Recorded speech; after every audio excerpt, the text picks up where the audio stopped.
Një debat me tone të larta mes shqiptarësh përpara një lokali përfundoi me një të vrarë në Fontana Freda, në provincën e Pordenone në Itali. Vladimir Topiana, 43 vjeç, u qëllua mbrëmjen e djeshme për vdekje me armë zjarri pranë një lokali ku kishte dalë të shihte një ndeshje futbolli me djalin e tij. Topiana, personi në foto, po bisedonte me një të afërm kur një Audi i bardhë ka ndaluar pranë tyre.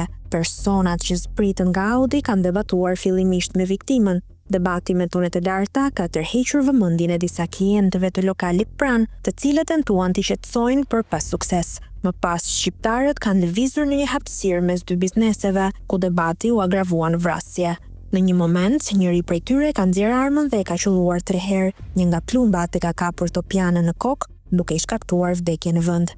Autori identifikohet si Roger Shota, 34 vjeç, nga Fushtkruja. Policia italiane njoftoi se pranë vendit të ngjarjes ka qenë kunati i tij, i cili fillimisht nuk ka kuptuar se çfarë po ndodhte. Pak pas tij ka mbritur edhe djali i viktimës. 43 vjeçari raportohet se frekuentonte shpesh zonën pasi kishte disa të afërm që jetonin aty.